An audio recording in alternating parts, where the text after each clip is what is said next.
Okay, good afternoon, everyone. Universal health coverage is the most powerful social equalizers among all policy practices. A quote I collected from Margaret Chan, who was the former World Health Organization director.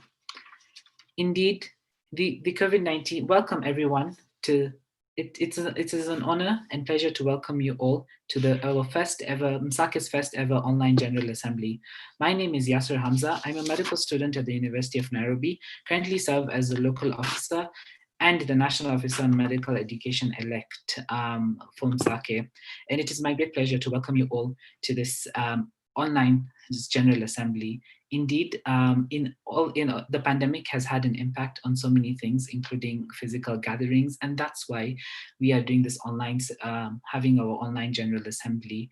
However, it does sound like it does have some disadvantage. We're not able to physically interact or even have fun or communicate, but it has so many advantages. Like many of us, sometimes we are not able to attend physical conferences or general assemblies due to logistical reasons, but now it is openly available to all of us, and we are all able to enjoy the opportunities that MSAKE has to offer. Not also on the same note that the pandemic has also affected the goals for that of universal health coverage. Indeed, we were facing challenges before the pandemic knocked the door of the world, and now it is also we are also facing challenges in achieving our common goals for health equity and health for all. Hence the theme Youth for Universal Health Coverage in Pandemic and Beyond. Without much, I'd like to welcome our speaker, who is going to open our online opening ceremony today. She is an amazing person, I must tell you. She is inspiring. She is dedicated to her work. She believes in fostering multidisciplinary and interprofessional education. She's just amazing. She formerly served as the FAMSA regional coordinator for East Africa.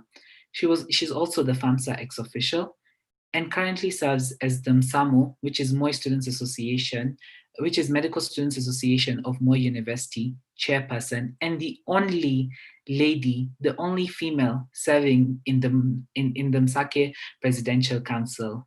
If that's not inspiring, what's not? I mean, she's just amazing. She's also the chair for our organizing committee for this online General Assembly. So as you walk through the journey, just know it's Cheryl Nyam who has been the mastermind behind all this, and her team. So without much ado, I'd like to welcome Cheryl. Cheryl, the floor is yours. Thank you, Yasser, for that introduction. That was over the top. I'm not amazing. Thank you so much for the introduction. So, guest speakers, members of the committee, esteemed guests, good evening. It is with most pleasure and immense gratitude to officially welcome you to the first ever virtual MSAKE General Assembly. I am truly grateful to have you all join us this novel experience. And it brings us a joy to see youth come together to learn, interact, and discuss the various healthcare issues in Africa. The global COVID-19 has posed major weaknesses in healthcare systems. Each partner reminds us the need for universal health coverage.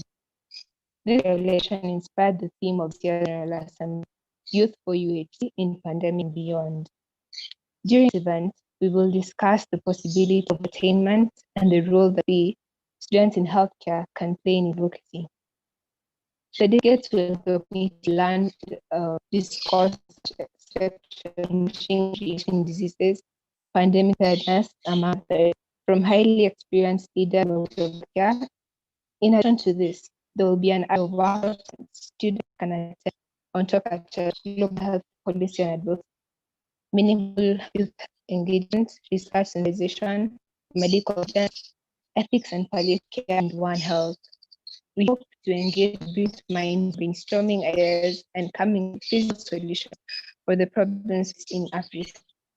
And also hope that the training will help make you outstanding and well-rounded healthcare professionals. I would to thank Professor Lukoya Toli, Dr. and all speakers and trainers, both present and in Sunshine, for acting orientation and education for the years of tomorrow. You have shown exemplary and inspirational leader in Africa, and truly humbled that you took time to enlighten and share your experience and expertise with us. Last but not least, I would like to thank the organizing committee members for their effort and dedication they have put in order to make this General Assembly success. Planning this day has been a humbling experience, and working with the most dedicated and hardworking team an absolute joy. The members OC were extremely easy to work with. Working and interacting with you has been an honor. Thank you, OC. So I'm extremely excited, grateful to have this experience with all of you, and hope of a fun, productive time. So before we invite the next speaker, I once like to say, Karimi MSAKE Virtual General Assembly 2020. Thank you. Thank you, Cheryl, for officially opening and welcoming all of us. Thank you for those amazing words and inspiring words. MSAKE has potential. MSAKE has great potential. We students have an opportunity in global health. Let's unleash MSAKE's potential for its 5,500 members, something Nicholas told me many months ago. Nicholas indeed has been really inspiring. He's what we call a youth leader, a proper youth leader. He started off his leadership as being the MSAMO chairperson, where he represented the voice of students in Moi at local level. He went ahead at national level and became the finance officer for MSAKE. Motivated, he was elected as the president and currently serves as the president or secretary general of the Medical Students Association of Kenya. However, his journey doesn't end at national level. Recently, he was selected to be the International Federation of Medical Students Association General Assistant for Africa, representing the voice of medical students in Africa. Wow, Nick, that is indeed inspiring. It doesn't end here, by the way, guys. As much as he has done so much for medical students, he has gone one step ahead and established and is the co-founder of REPUB, which fosters medical education. So, Nicholas, welcome, and give us some inspiration and maybe give us some tips on what made you this great of a leader. Welcome, Nicholas. Thank you, Yasir. I hope you can get me clearly. Thank you for this opportunity.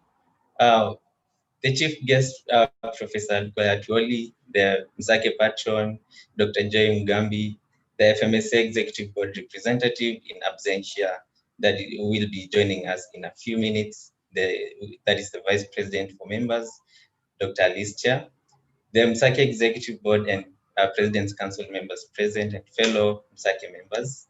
It gives me great honor that today we have this opening ceremony for the online MSAKE General Assembly for the year 2020. This year is a special year that has been filled with its own ups and downs. We have witnessed for the first time a pandemic like no other. Schools have remained closed across all our universities, with some starting online and physical classes in the past few months, and some finalists managing to complete their medical studies despite the pandemic. Indeed, this has been an extraordinary year that has attracted extraordinary measures. Today, we as your executive board are happy that we are witnessing this very moment. Our term of office has been a special one, filled with its ups and downs, and totally falling within the pandemic period from the very beginning on the 1st of March 2020. Today marks the last day of our 9th month in office, with 3 more months left before we pass the baton to the next executive board elect for the year 2021-2022. Despite the challenges that we have experienced throughout this year, we have not relented to serve you diligently and have indeed transformed the face of MSAKE to the way it is today. I can confidently say that the last 2 terms have been fundamental to the association, as within these 2 terms, MSAKE has witnessed tremendous growth, both internally and externally. This year, we have conducted a host of activities and initiated highly impactful projects that have seen increased participation and ownership of the association among our members, with some even gaining regional and global recognition. Our standing committees have also actively engaged our members in both physical and virtual activities. Through the efforts of our amazing COVID-19 task force, I am confident today to say that MSAKE has been put on the world map of COVID-19 response. The efforts of this team saw the implementation of a series of medical education and sensitization webinars, community sensitization through social media campaigns, prioritization of mental health awareness activities, and the successful implementation of a research protocol whose results will fill a gap in knowledge and as regards the impact of the pandemic on medical students. Further, we have provided an avenue for self-growth and value addition among our members. Not to forget external exposure. Many more members have now been presented with an opportunity to participate in IFMSA activities, including the recently concluded IFMSA online August meeting, the upcoming online African regional meeting that we are sending a delegation of 16 people to attend, in addition to our IFMSA officials, and even the IFMSA online match meeting to be held early next year. Indeed, for the first time, MSAKE has this year produced a significant number of IFMSA officials who are leading the medical students from an international front. The list is long, and this is just but to mention a few examples. In the last week, which also marked the first week of our General Assembly for the year 2020, we had a series of president sessions and plenaries, which are the most important sessions of our General Assemblies. During these sessions, our President's Council and Executive Board members were involved in major decision-making for our association, alongside some of our members who got an opportunity to be observers at these sessions and even interview the incoming leaders for the first time in MSAKE. We made significant milestones by amending some aspects of the Constitution and adapting them to the current needs and operational standards of our association. As our president always says, a constitution should be dynamic and adaptive to the needs of the people it serves. The amendments we made will indeed serve the best interest of the association and transform it in tremendous ways if properly implemented. More so, we also witnessed the first ever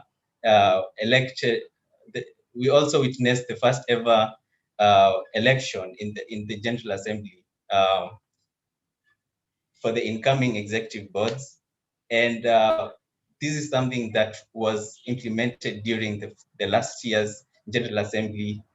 And we as the executive board and your leaders are happy to inform you that we have an unshakable confidence in the executive board elect, and we strongly believe that they will work towards furthering the association's progress that we have achieved this year and even leave their own legacy behind. As such, we will be dedicating the remaining 3 months of our term of office to mentor the incoming team and ensure that they are well versed in their mandate in serving you by the 1st of March 2021, when they are set to begin their term of office. Today marks the beginning of the capacity building phase of our General Assembly. In the next 2 weeks, you will be engaged in various workshops, training sessions, standing committee sessions, and open access sessions, all which are geared towards equipping you with knowledge and skills essential to you as a medical student, even in your future medical practice. And all of these are focused on our theme of this General Assembly, that is Youth for UHC. We hope that you'll get an opportunity to socialize, network, and create new connections despite the online nature of the General Assembly. Lastly, I wish to take this opportunity to warmly welcome you to the online General Assembly for Association 2020. I do hope that you will enjoy all the sessions that you will attend and that this General Assembly will have a positive impact to you as a member of our great association, MSAKE. Thank you all, and may God bless you. Wow. Thank you very much, Nick, for those inspiration words. Indeed, the MSAKE Executive Board 2021 have left a legacy that the new board elect will have to maintain and, of course, set their own legacy, as you said it. Also, we must not forget to acknowledge and appreciate all the work that has been done throughout this time in MSAKE towards engaging medical students in various activities despite being in a quarantine or lockdown situation. So thank you very much, Nicholas, for your leadership. And of course, MSAKE shall remember you forever. Of course, we youth are very energetic. We are always excited. We are full of passion, motivation, and we have so much to do. However, this cannot be accomplished without guidance and without proper guidance from our mentors, without experts in the fields, because at the end of the day, we are learning. We are still in the learning phase, and therefore, like any other organization or association, MSAKE has its own mentor whom we all look up to, whom we seek advice from, and who is able to unite us all in this association. She is none other than Dr. Joy Mugambi, who has unconditionally dedicated her mentorship towards MSAKE and nurturing its motto.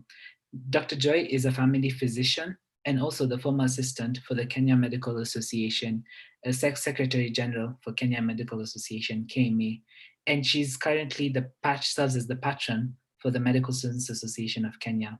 Welcome, Dr. Joy.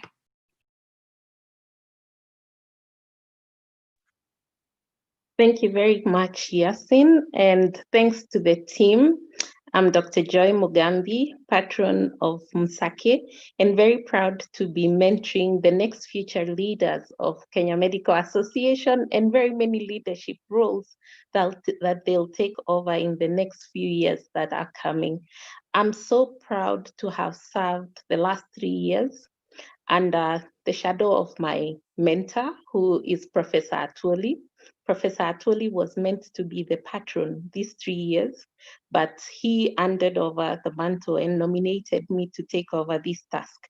I truly appreciate him having given me this role to serve as the patron for MSAKE, and I have served under 3 presidents, which has been an exciting role, serving under 3 different leaders who have come in with 3 different roles that we have worked towards ensuring that MSAKE gets to where it is at the moment. The first year, we really worked towards getting galvanization of the different medical institutions in the region, in Kenya, and bringing together leaders from various institutions, getting them to understand the role and the necessity of having a medical students association that was running. The second year, under the leadership of Jeremiah, was building governing structures because, yes, the constitution was there, but at the time when it was set, very many things were lacking within the constitution, and we really needed to append and amend a number of things in order to have a constitution that was doable and that was capable of running the organization to the level that it has reached at the very moment. We saw a new leadership come in this year, very exciting and very hardworking team. I'm so proud of this team because they have worked through the hardest times, through a pandemic, through a stay-home order, unlike the fact that they would have had to be in an institution that they are serving and be able to serve and be able to run activities. They never stayed and wallowed. I remember Nicholas calling and saying, we want to be involved and we want to take up some tasks. And I told him, think of something, get your team to work out something.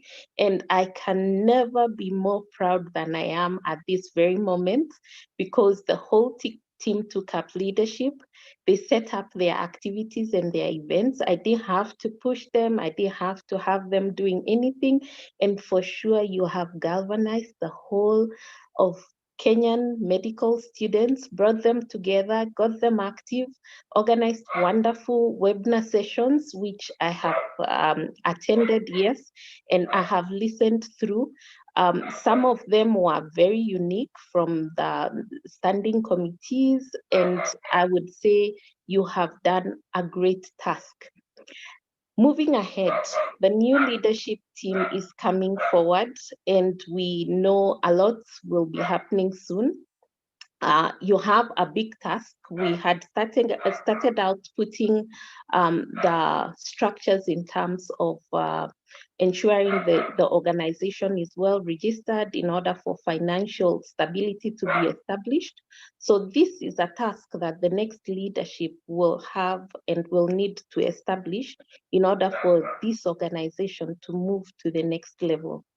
I thank this team and I look forward to the next team that's coming in. We know a new patron will be coming in, and we do hope that they do work together and ensure that we see MSAKE leading. And we are so proud that this team also put us on the international map. For the first time, all payments have been made. A lot of engagement happened on the back end with Nicholas and his finance officer, and that is with so much pride that they did sort out what had not been sorted out for very many years. So as we move on today for today's General Assembly, we would like to give a big hearty clap to the teams that have worked in the past 3 years under me, and also to congratulate the team that's coming in and welcome all the members as they attend this meeting, and for the next sessions that will be held in the next weeks, do attend and participate fully. I welcome my mentor, as Yasir will welcome him, and thank him so much for this role that he gave me. I have learned a lot. I've really enjoyed engaging with our young doctors, and I can rest assure you, we have future leaders who will take up the mantle of Kenya Medical Association and other leadership roles in terms of healthcare in this country. Thank you, team, and thanks to all the members who have also actively participated and made our years very awesome. Thanks. I look forward to the next sessions that come forward. Back to you, Asir. Well said. We have future leaders who will take up the mantle of Kenya Medical Association. Dr. Joy Mugambi, thank you very much for your unconditional dedicated support that you have shown towards 3 years in MSAKE. And I personally, and we all, we will dearly miss you, and we will dearly miss your mentorship. And I know your doors are always open for us. So thank you, Dr. Joy, for your endless service towards medical students. So now I'd like to welcome Prof. Twoli, but be prepared for this introduction because it's jaw-dropping, and pick some inspiration from it. You never know, it's just jaw-dropping, so prepare for a jaw-dropping moment. So Professor Twoli is a professor of psychiatry. He's also the dean of Aga Khan University Medical College, East Africa, a visiting scientist position at Harvard. He's a well-established researcher with specific interests in youth and mental health. He's also the president-elect of the African College of Neuropsychopharmacology. He is also the Secretary General of African Association of Psychiatrists. He will also served as the immediate vice president of Kenya Medical Association. Wow, that is amazing, Professor Twoli. Not only that, he has shown support towards medical students' initiatives. He's provided mentorship at various levels, and he's always there to support medical student initiatives. And he's always been a really strong influence in MSAKE. And without further ado, I'd like to take this opportunity to warmly welcome Professor Twoli. Professor Twoli, welcome to our online General Assembly. Thank you. Thank you very much. Thank you, team, for a great job that you have done. I have heard many good things about you and the work that you do. I have had very good things about the patron, Joy. When I asked Joy to come on board as your patron, I was convinced that she was up to the task. And the past 3 years have demonstrated to me, much to my pride, that I was right, and she has gone ahead and done even more than we expected. So thank you very much, Joy, for accepting that responsibility and mentoring the young leaders in MSAKE. Now, today, I'm going to speak on a couple of things. Because of the context in which we find ourselves today, this year, with the COVID-19 pandemic, I will reflect a little bit on what is likely to change in the medical education landscape and on the health landscape as you prepare yourselves to get out there and start dealing with challenges such as COVID-19 and others that we are sure are on their way.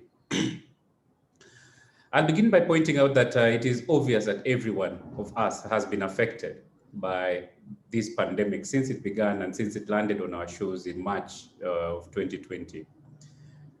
We have all been affected at personal levels. We've been affected through our friends, our family.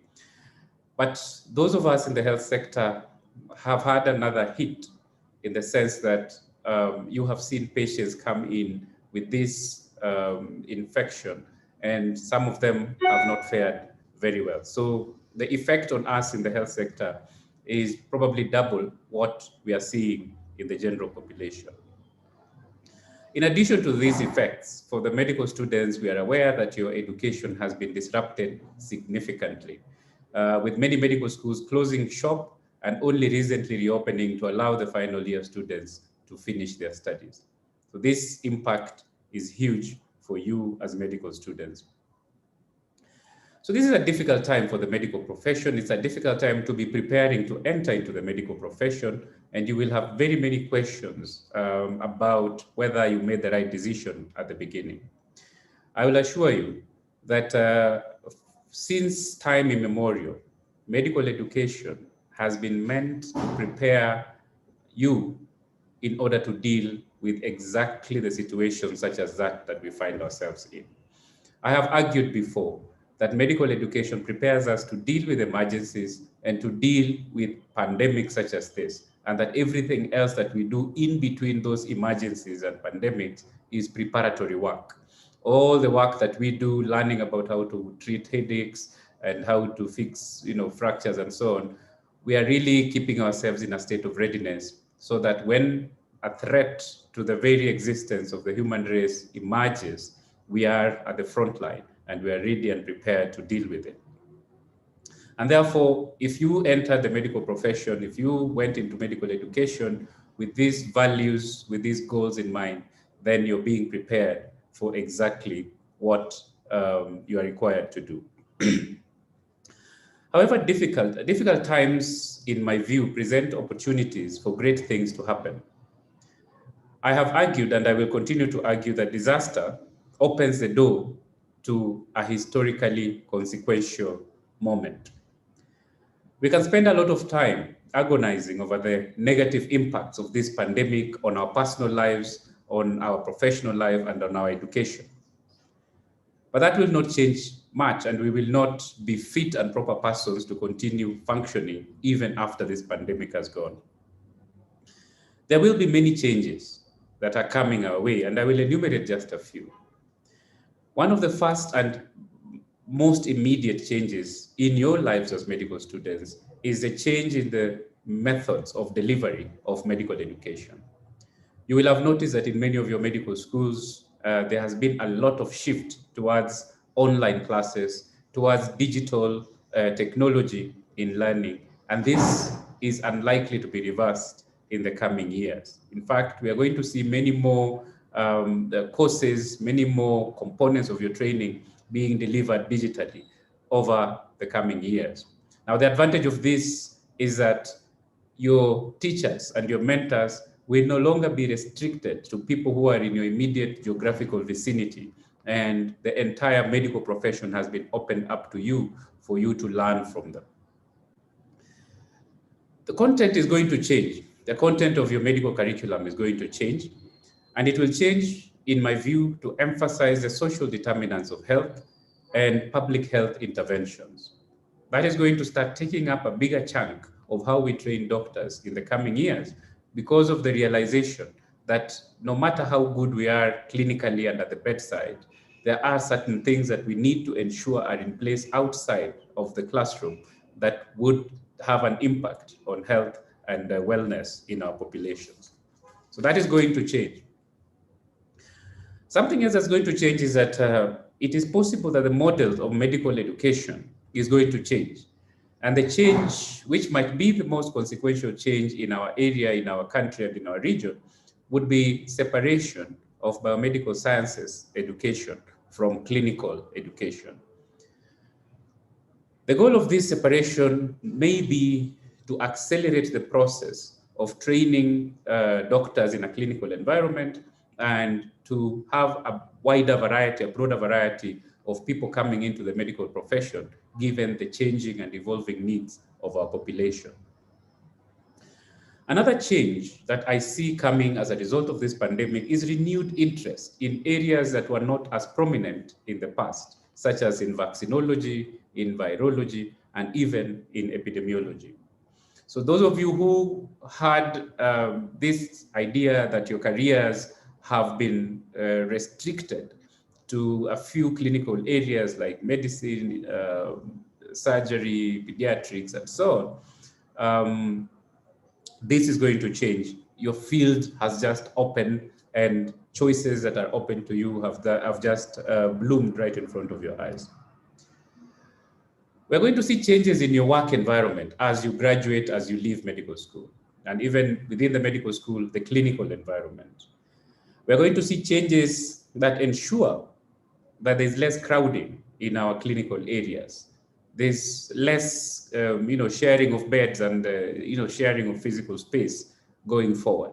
And there are going to be changes that ensure that the process of patient care is more efficient in order to, reduce the amount of time people have to spend in a hospital environment. There are going to be innovations in service delivery. And one of the innovations you've heard about is telehealth and digitization of service delivery going forward. I see a future post-COVID-19 where people will have their own blood pressure monitors, people will have their own blood sugar monitors, and smart devices that will be collecting medical and health information and transmitting it to those that need this information in order to make decisions. I see a future in which you, as medical students, as doctors, you will be getting real-time information from your patients on gadgets and alerts that inform you when you need to intervene. I see a future where you may not need to think too much about writing a prescription because you'll be selecting this from a gadget that you have, and this goes straight to the pharmacy, and some form of delivery is put in place to ensure that the patients get the medications wherever they are.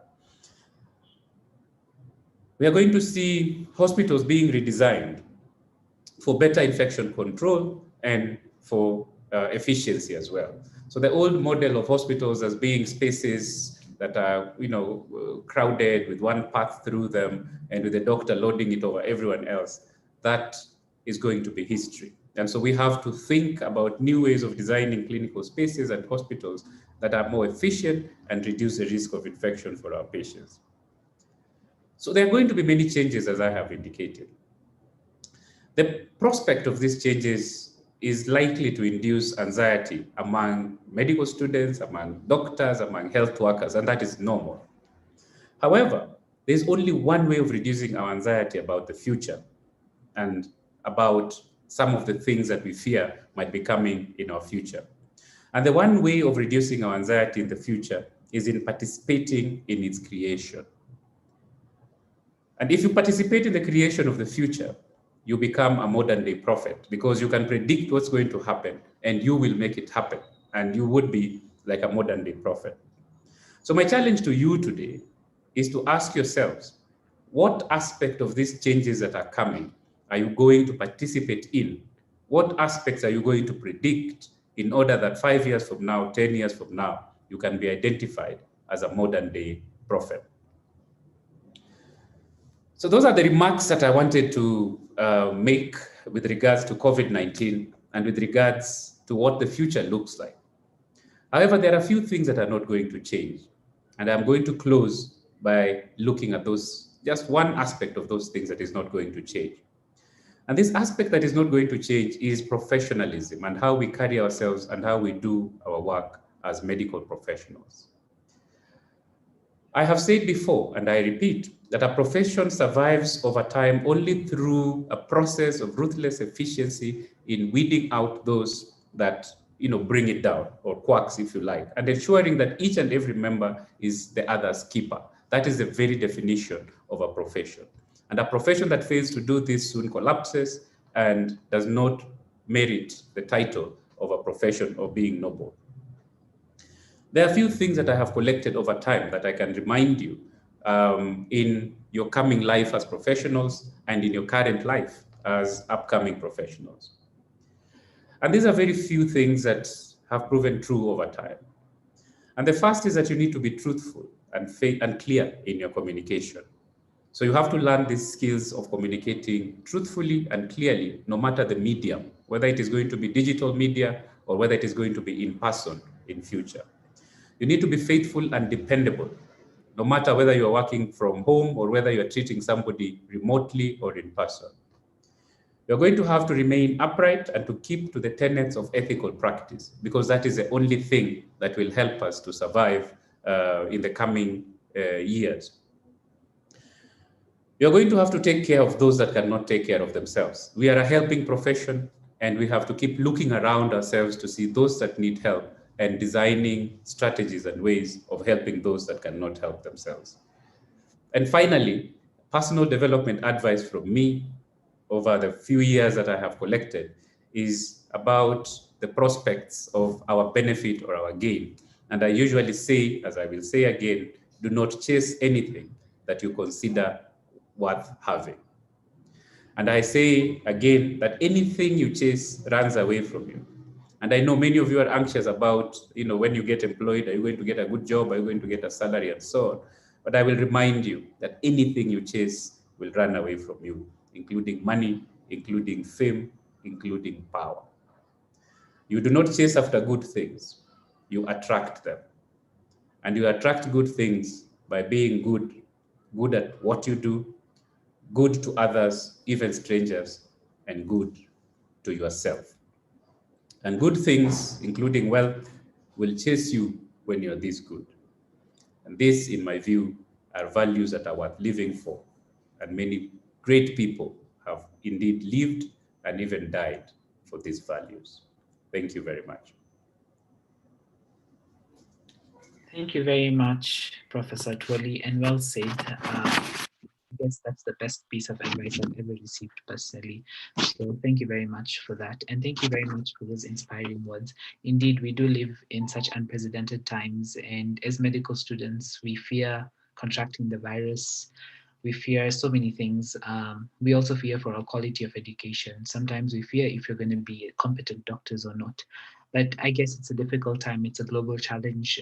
Everyone is facing it. The message Professor Toli has said, remain strong, remain firm, because the opportunities that will open up post-COVID is huge. The diversity is huge, and you have to be there to make use of them. And at the end of the day, to ensure that the improved health outcomes of our beloved nation, Kenya. There's been a lot going on. So let's just take a break and do a quick icebreaker. So I'd like all of you guys to go to menti.com, and you will get to see, enter the code 3181846. And once you enter the code, answer this question. If you had a time machine, would you go to the past or the future, and why? So the past or the future. And if you'd like to give your reasons, you can raise your hands and the hand icon virtually, and we will unmute you.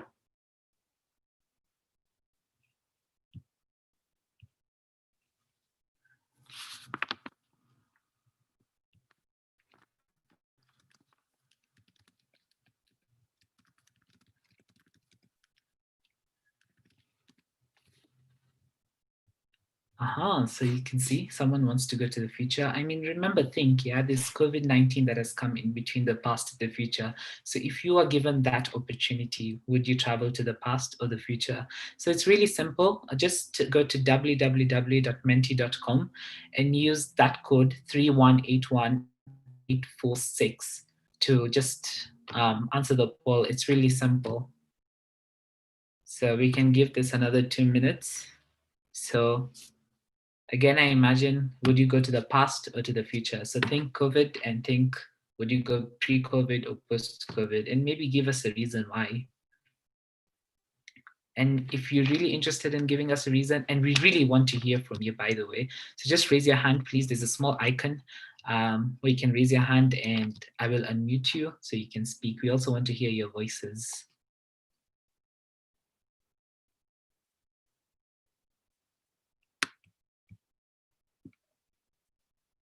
Okay, we can give this 1 more minute. So if you haven't answered to the poll, remember just to simply visit menti.com and enter the code, and it takes less than a minute.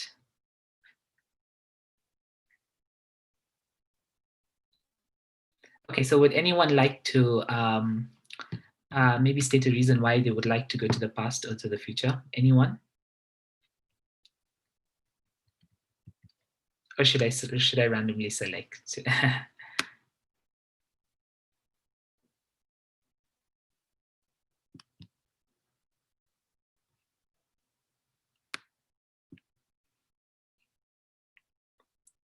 Anyone who would like to give a reason? Come on, let's have at least one person raise their hand and speak. Tim. Yes, Tim. Tim, you can unmute your mic. Hi, Yas. Hi, Tim. Yeah, so I'd say the future, because the past is already gone, and I think going to the future to just have a glimpse of what happens, and then maybe come back and prepare myself or do things a bit differently. Oh, wow. Okay, great. That's good. And remember what Professor Twoli has posed a challenge, like see what the future has to hold for you.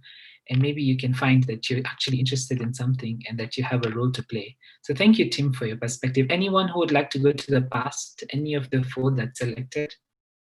Maybe you can have your perspective.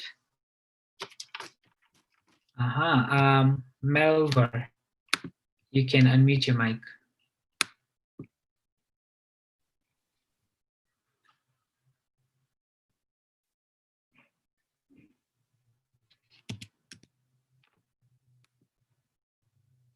Yes, Melva, I saw you raised your hand.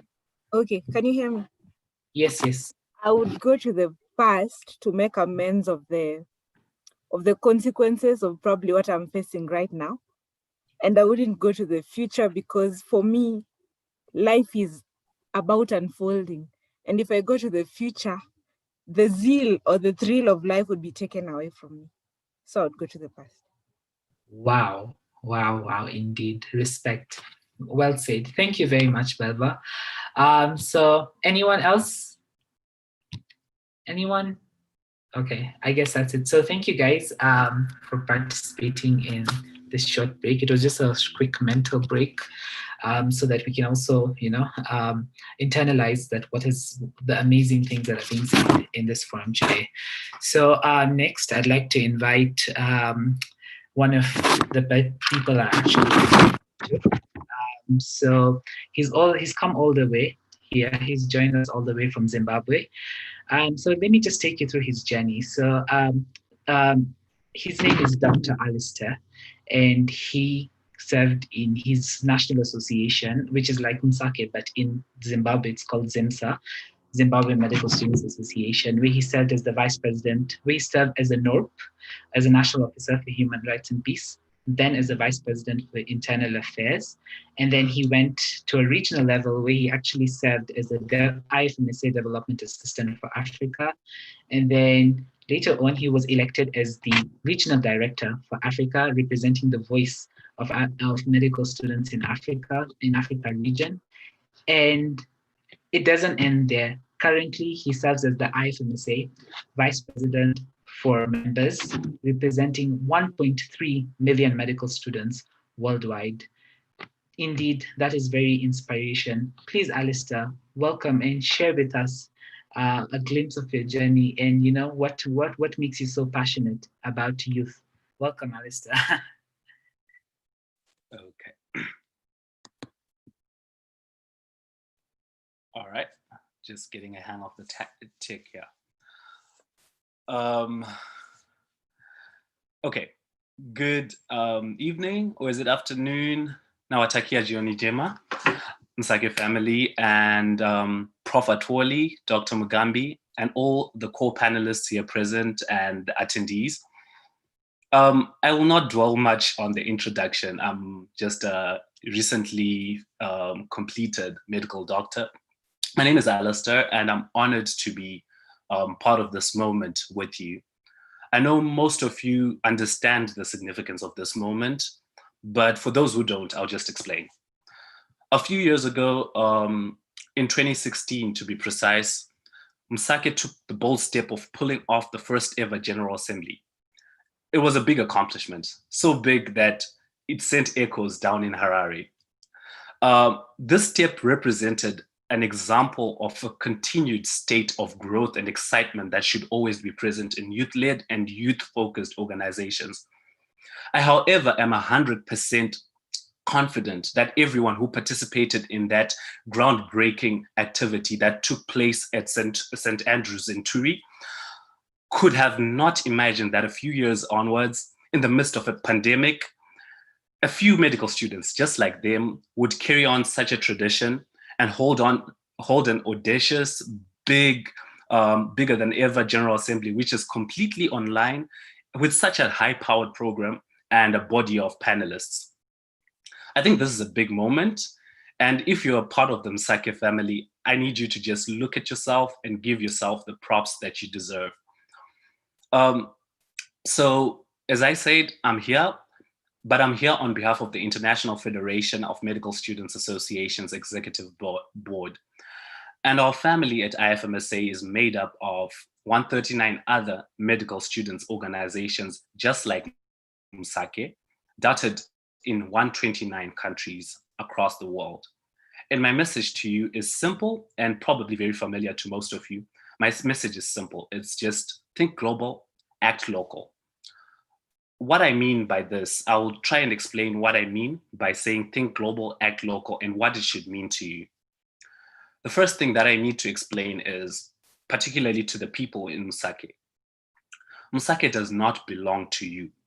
And it seems very weird that I'm saying this, but MSAKE belongs to the communities that you come from. The ones who already call you Daktari, even though you're still struggling with anatomy or surgery cuts. You know, MSAKE belongs to the young sisters and young brothers that you left behind at home, who idolize you and who look up to you and who want to one day be where you are. MSAKE belongs to your patients, your future patients. MSAKE belongs to your healthcare system, that in your counties, that in Kenya, that in Africa, and that in the world. And at no point should MSAKE be about personalities. MSAKE is actually bigger than one person. It's bigger than the whole group of you combined. It's a vehicle through which communities in Kenya's health and lifestyles should change for the better. It's a vehicle through which leaders who occupy decision-making roles in healthcare and in other places are constructed and cooked. And I believe that this is a training ground for everyone who will participate in the future of the world. So you should know that if you're a member of MSAKE, you're a mere steward and a custodian of this very big project. The second thing that I want to share with you is probably contradictory to the first thing I did, but you ought to take ownership of MSAKE. By taking ownership, I mean you have to make it your business to ensure that MSAKE fulfills its true purpose and reaches its true owners, who we spoke about earlier, the communities you come from, the future medical students, the current medical students, and the world, Africa, your counties, and Kenya itself. I mean, it should also become your business to participate in MSAKE projects, outreaches, campaigns, trainings, and everything that MSAKE is building. That's what I mean by ownership, because this thing is something that has been put in your hands temporarily, and you ought to propel it forward and leave it better than you found it. The final thing I mean when I say think global, act local, is that medical students need to think broadly, break the traditional silos, and bring in progressive innovation into the healthcare system. You are young, and use youth to your advantage. Youth offers you a fresh perspective towards life, and this is something that is much needed in the world. It is much needed in healthcare. So I would also like to just share this to the newly elected executive board. I heard Dr. Mugambi speak about them a bit earlier, Ezra and his team. I want to just say this to you. There's a saying in isiNdebele, which is one of the languages in Zimbabwe, that goes, ubukhosi ngamazolo. What ubukhosi ngamazolo means is that positions of leadership are temporary. One day they're in your hands, and the next day that they're not. So whatever you're holding, this thing called MSAKE that you're going to serve and try to propel forward, you only have it, and it's only alive because at some point some Waruguru Wanjao said, I will put my time into this. At some point some Maggie Walker said, I'll put my time into this. At some point some Seshi, some Marie Claire, some Jeremiah, some Nicholas decided to look upon themselves and look beyond themselves and invest into this association of associations. So my word to you is, you need to value this association. You need to value the people therein and their ideas. You need to humble yourself and understand that the vision is bigger than yourself, and also the people in it are bigger than yourself. It's about healthcare, it's about the communities, it's about the counties, the localities that you come from, the districts that you come from. It's about Kenya, it's about Africa, and it's about the world. And you need to be professional. This goes without saying. This is an organization that is looking towards even professionalizing itself. It is an important organization. It is not just a mere club. It's something that should handle with fear and trembling, and understand that this is something that you need to pass on to the next generation in a bigger state than it ever was. And the final thing is, you need to make it your business to empower people, because people are the carriers of the vision. People are the carriers of the spirit of MSAKE. And I want to just reassure you that we have all been there where you are, and we will support you through and through, both as our FMSA and ourselves as people who are leaving the duration of being medical students. So I'd like to just end by saying something that I know Yasa said, just share a bit about your journey. I've always wondered why I felt compelled to work in this field, even though I was a student. I want to share something that my former president and mentor, my former ZIMSA president and mentor, Dr. Auxilia Gobore, once said, which brought everything into full circle. She said she served in ZIMSA because ZIMSA gave her an opportunity to be a doctor before she was a doctor. Now, what that meant to me is that being a doctor does not start when you graduate. Being a doctor does not start in your internship when you're earning whatever you're earning. Being a doctor starts right now. Your families already call you doctors. They already see you as bodies of knowledge. So you ought to take that responsibility seriously in the way you conduct your own life and in the way that you serve your communities.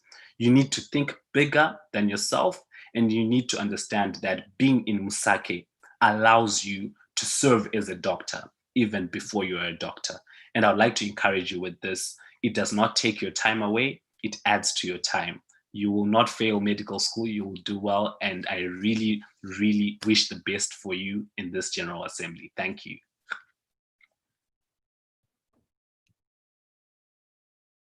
Thank you. Thank you very much, Dr. Alistair, all the way from Zimbabwe. Indeed, being a doctor starts right now. Yes, it does. There's always a common misconception that, in order for you to make change, when you come across these global health challenges, oh, I have to wait for my degree, I have to wait to graduate. No, that's a complete myth, and that's false.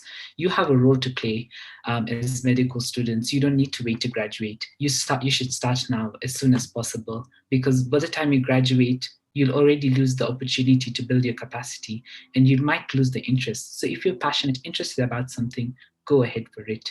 Not only that, something Alistair also mentioned today that rang a bell.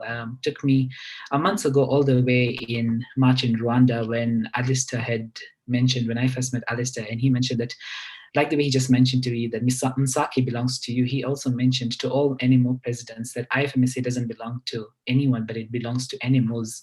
And through NMOs, you're able to advocate for what you think is right for your own people, for your own medical students, and ensure that your students are represented well in the international world.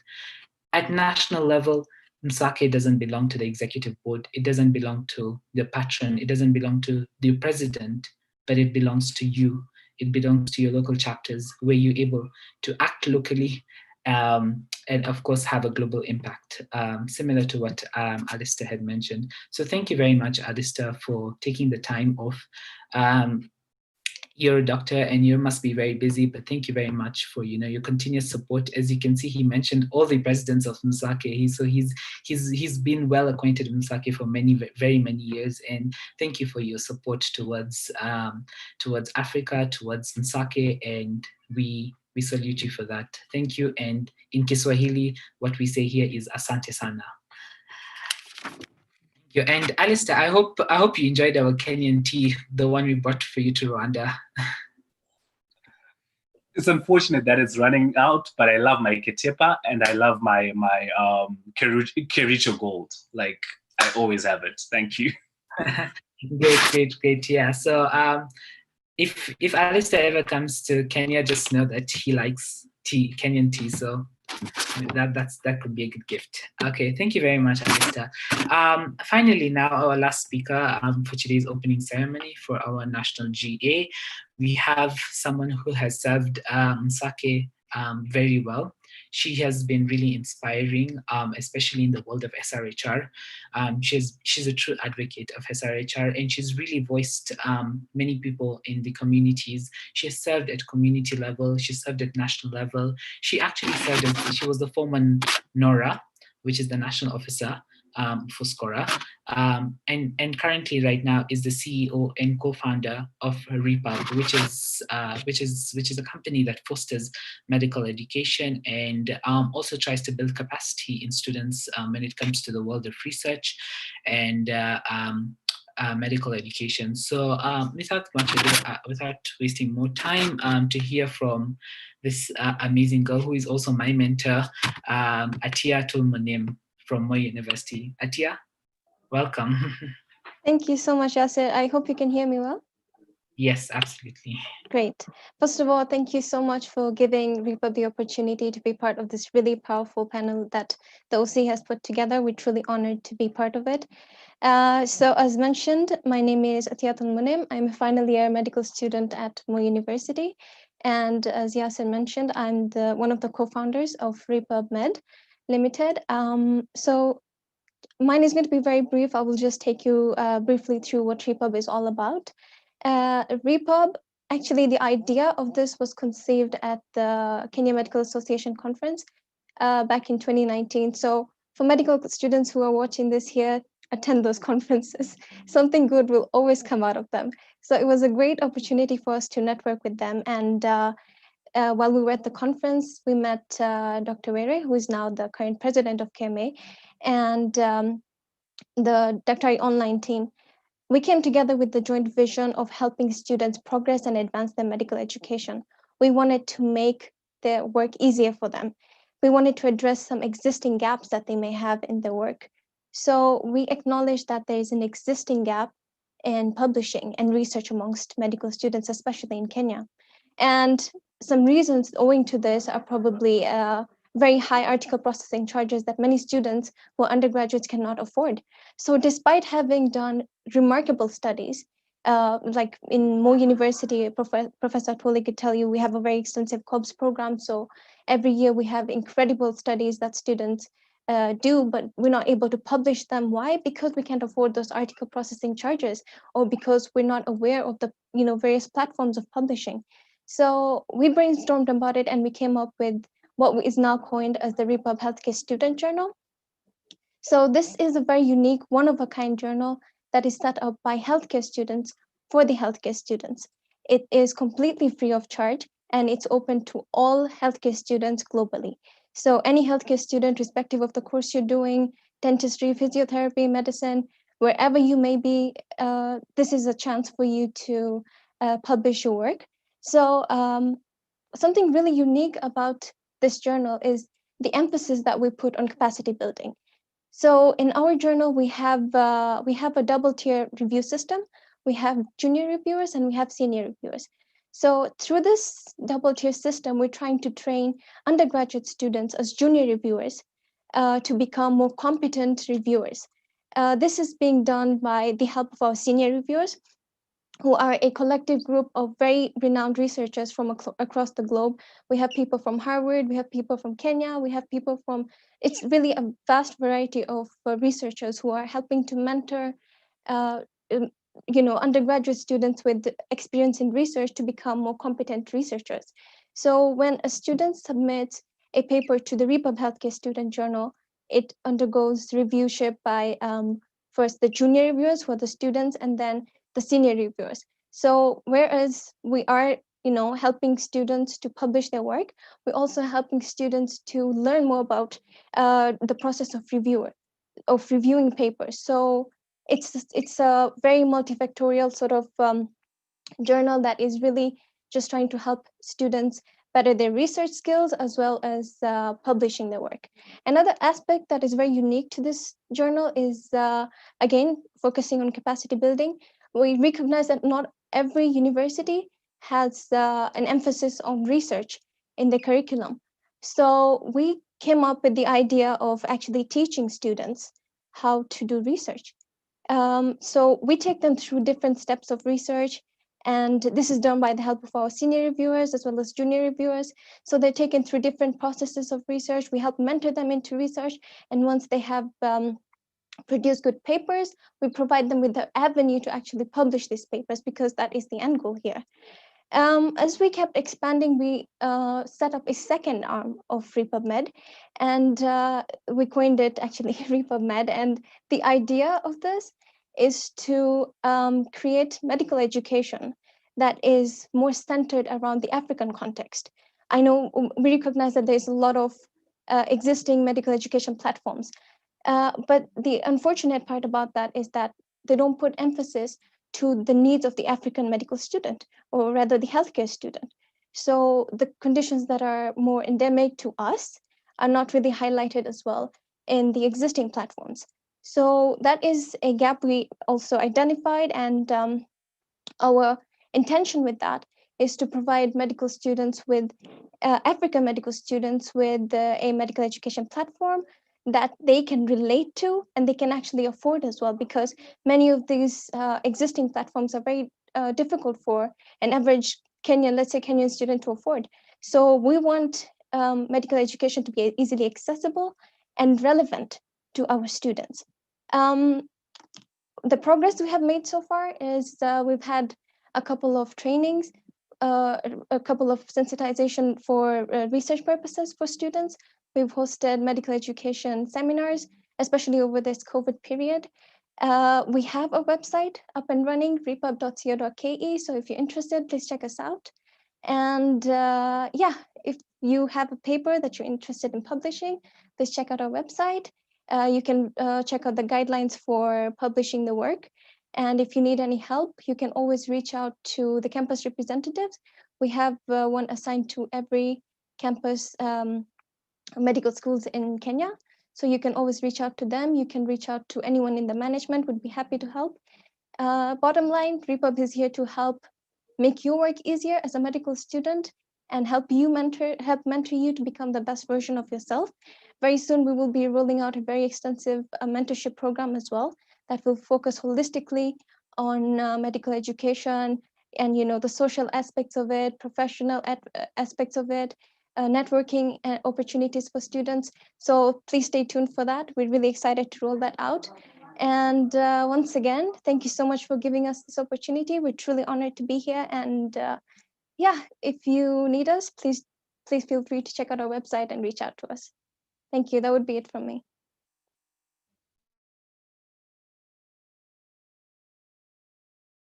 Thank you very much, Atia, for those for amazing job, and thank you, Repub. By the way, this online General Assembly a huge contribution.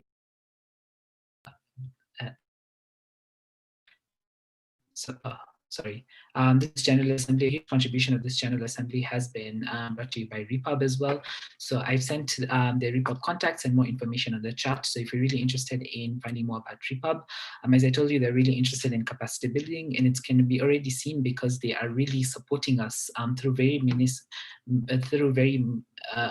ways to ensure that this online General Assembly is successful. So thank you, Atia. And again, Atia just amplified what, or just showed an example of what Alistair said, like, you don't need to be doctors to make change. These are medical students who have established a whole journal on their own. How unique is that? Just to meet the needs or the gaps that are there in our education. So that's another great source of inspiration. So thank you very much, Atia.